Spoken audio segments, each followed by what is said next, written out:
Bayangkan, kamu sedang berusaha memahami konsep Trinitas, tapi semakin dalam kamu mencari, semakin bingung yang kamu rasakan. Nah, ternyata ada seseorang yang mengalami hal ini, dan kebingungan itu justru membawanya menemukan Islam. Apa yang membuat dia akhirnya memilih Islam? Mungkinkah ada sesuatu yang belum kita pahami? Penasaran kan? Yuk kita simak kisahnya. Dan sebelum kita lanjut, pastikan kamu klik like, subscribe, dan nyalakan lonceng notifikasi biar nggak ketinggalan kisah-kisah menarik lainnya. Siapa tahu, ini bisa jadi jawaban yang selama ini kamu cari.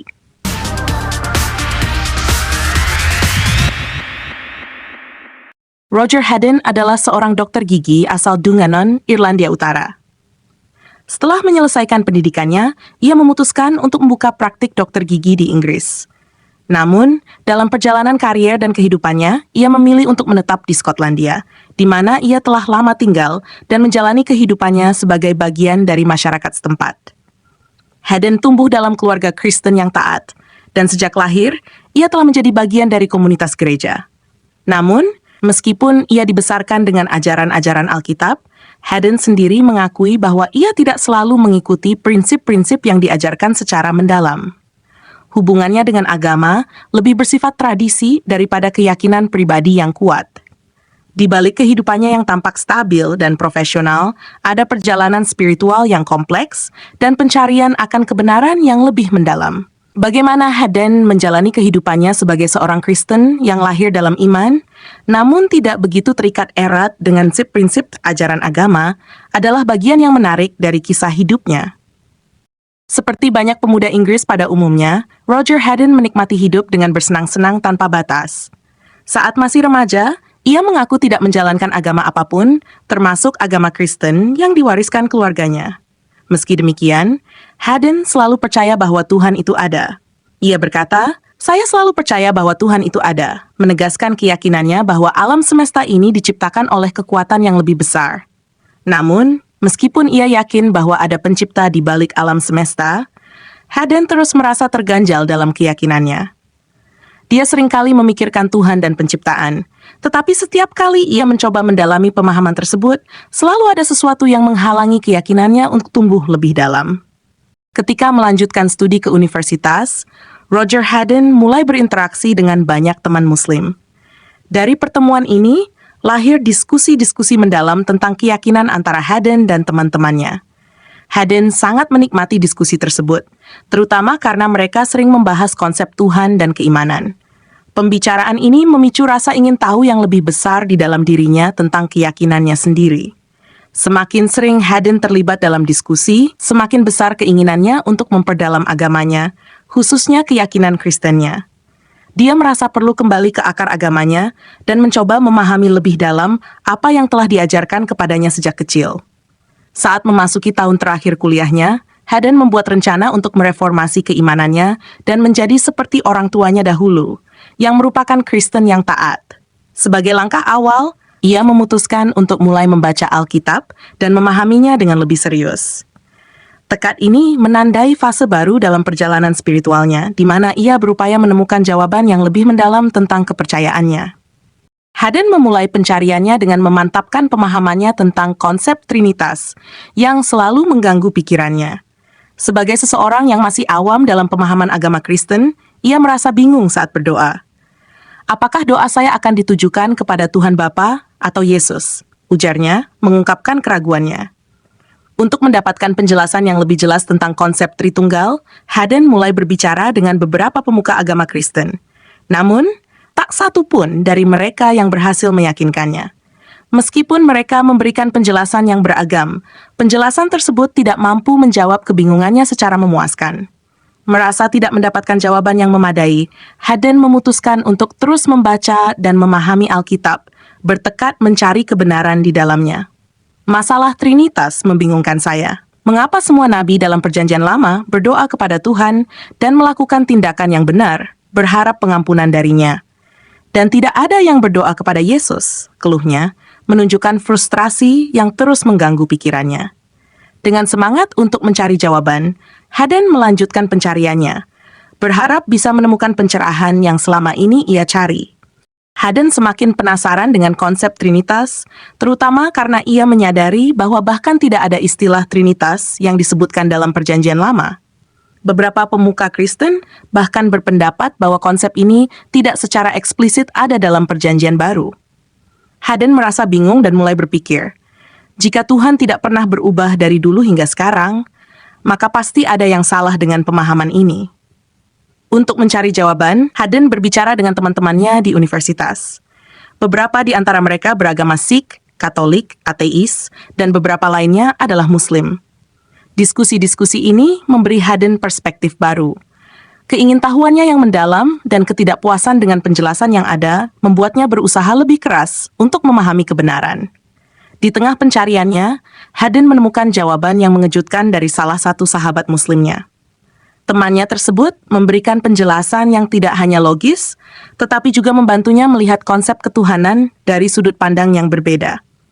Percakapan ini menjadi titik balik dalam perjalanan spiritual Haden, membawanya pada pemahaman yang lebih dalam tentang Tuhan dan keyakinan yang selama ini ia cari.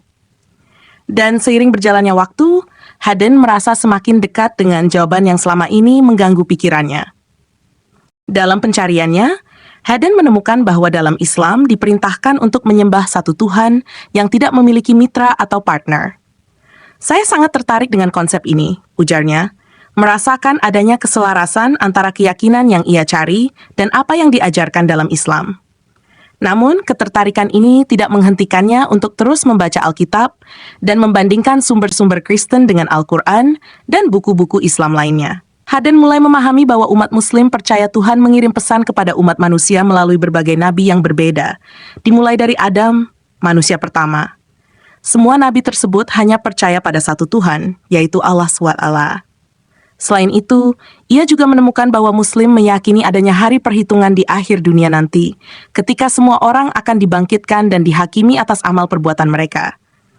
Saya menyadari bahwa inilah yang saya percayai. Apa yang saya pikirkan? Seperti inilah Alkitab berkat kepada saya, kata Haden, merasa semakin yakin dengan jalan yang ia pilih. Namun, ketika ia mendiskusikan temuan-temuan ini dengan kedua orang tuanya, mereka tidak terlalu terkesan dengan pandangan dan penelitiannya. Respon mereka membuat Haden merenungkan lebih dalam tentang keyakinannya dan apa yang harus dia lakukan selanjutnya dalam perjalanan spiritualnya. Setelah beberapa bulan mendapatkan karunia dan hidayah Allah, Haden akhirnya memantapkan hati untuk menjadi seorang Muslim. Ia pun memutuskan untuk memeluk Islam, meyakini bahwa keputusannya ini adalah langkah yang tepat dalam hidupnya. Alhamdulillah, terima kasih Allah, ujarnya dengan penuh rasa syukur. Kini, Haden berusaha menjadi Muslim sejati, menjalani hari-harinya dengan ibadah yang lebih teratur. Ia melaksanakan syalat 5 waktu dengan penuh khusyuk dan rutin tadarus membaca Al-Quran. Transformasi ini tidak hanya mengubah dirinya, tetapi juga membuat teman-teman di universitas terkejut, terutama rekan-rekannya di bidang kedokteran gigi. Mereka melihat perubahan besar dalam diri Haden, baik dalam sikap maupun perilaku. Perubahan ini membuat Haden semakin bersemangat untuk membantu orang lain memahami ajaran Islam. Ia berbagi pengalaman dan pengetahuan yang telah diperolehnya, berusaha menjadi contoh yang baik dan inspiratif bagi orang-orang di sekelilingnya. Dengan tekad yang kuat, Haden melanjutkan perjalanan spiritualnya, berkomitmen untuk menjalani hidupnya dengan prinsip-prinsip Islam yang ia yakini sepenuhnya. Orang tua Haden marah besar mendengar keputusan anak mereka untuk memeluk Islam. Mereka percaya bahwa Haden telah dicuci otaknya dan menganggap pilihan tersebut sebagai langkah yang salah. Haden ingat dengan jelas bagaimana reaksi mereka ketika pertama kali memberitahu tentang keputusan ini. Mereka tidak menunjukkan ketertarikan yang positif. Kedua orang tuanya bahkan mengatakan bahwa langkah Haden adalah tindakan yang dibenci agama. Namun, kemarahan dan ketidaksetujuan orang tuanya tidak menyurutkan niat Haden untuk menjadi pengikut Rasulullah. Ia memahami bahwa perjalanan spiritualnya adalah sesuatu yang sangat pribadi, dan keyakinannya semakin kuat dengan setiap hari yang berlalu. Beberapa bulan kemudian, Haden mengambil langkah besar untuk bersyahadat, menyatakan keislamannya secara resmi di depan saksi. Dengan bersyahadat, Haden merasa beban yang selama ini mengganggu hatinya terangkat. Kini, ia berkomitmen untuk menjalani hidupnya sebagai Muslim yang taat, meskipun tantangan dan rintangan masih ada di depan mata. Hayden tahu bahwa jalannya mungkin tidak mudah, tetapi ia siap untuk menghadapi apapun demi keyakinannya yang baru. Meskipun sejak memasuki Universitas Hayden selalu berjauhan dengan orang tuanya, ia tidak pernah berhenti berusaha untuk mengunjungi mereka. Kini, ia merasa bahwa hubungan mereka telah membaik. Hayden menyadari bahwa berbuat baik kepada orang tua adalah perintah Allah dalam Al-Quran, dan hal ini mendorongnya untuk tetap menjaga komunikasi dan memperbaiki ikatan keluarga. Saat ini, saya bekerja sebagai dokter gigi di Inggris. Dan saya telah menikah dengan seorang wanita muslimah setahun yang lalu. Berkat karunia Allah, kami dianugerahi seorang anak bernama Ismail, tuturnya dengan bangga. Perubahan dalam hidupnya ini memberi Hayden perspektif baru tentang keluarga dan keimanannya. Ia berusaha sebaik mungkin untuk menjadi suami dan ayah yang baik, mengajarkan nilai-nilai Islam kepada Ismail sejak dini. Dalam hati Hayden, ada rasa syukur yang mendalam atas semua yang telah terjadi dalam hidupnya. Kini, ia menjalani setiap hari dengan penuh harapan dan keyakinan, siap untuk menghadapi tantangan yang akan datang dalam perjalanan baru yang penuh makna ini.